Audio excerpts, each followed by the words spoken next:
Global warming is a misnomer. Climate change now is used because it's not just a rise in temperatures, it's everything else around it. The more powerful windstorms, extreme precipitation events, more flooding, sea level rise, everything else. It's not just warming, it's this whole portfolio of hazardous phenomena that we're going to have to face. Scientists can never be certain. That's one of our weaknesses, as you well know.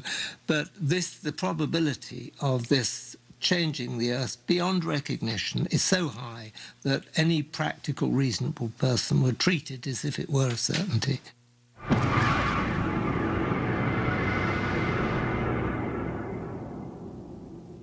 I think this threat of human-induced global warming is largely manufactured. I don't think it is real.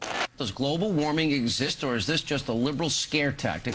There's no scientific consensus about what causes global warming or how it will affect our lives. I find it extraordinary that anybody can regard global warming as climate change as a debate. Clearly, it isn't a debate. There's no credible debate about whether it's warming and about whether it's because of human activity. That's very clear. You have the entire climate science community pretty much on one side, and on the other side you have what must now be half a dozen mavericks who are pretending it's not happening.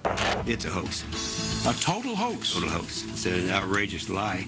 Every time you address the Holocaust, you don't bring somebody in that says it didn't happen. And we're at that stage now. We have Holocaust deniers, we have climate change deniers. And to be honest, I don't think there's a great deal of difference. Is there any doubt among scientists that global warming is occurring, that it's dangerous, and that humans are causing it to happen?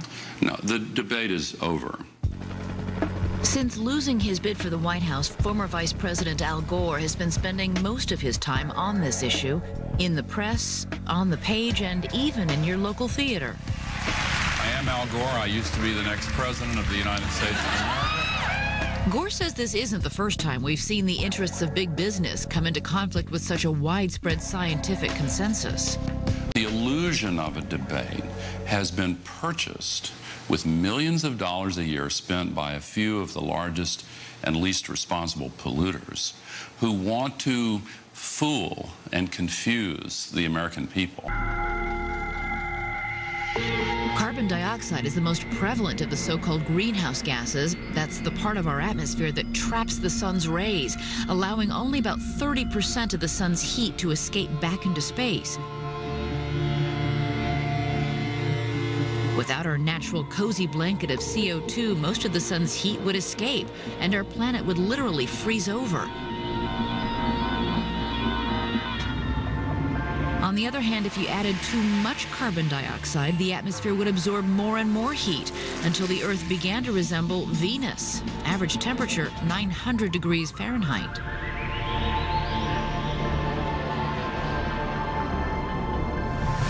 By analyzing ancient Arctic ice samples, scientists have been able to track both the temperatures and the CO2 levels going back thousands of years. This data shows periods of natural warming and cooling, but one trend is indisputable. Whenever the carbon level rises, the temperature rises as well. We, in human civilization, will put up into the atmosphere of the Earth more than 70 million tons of carbon dioxide or global warming pollution. In one day? In one day. Every single day. As it has for millions of years, the planet's temperature is following the carbon dioxide level, but this time into uncharted territory.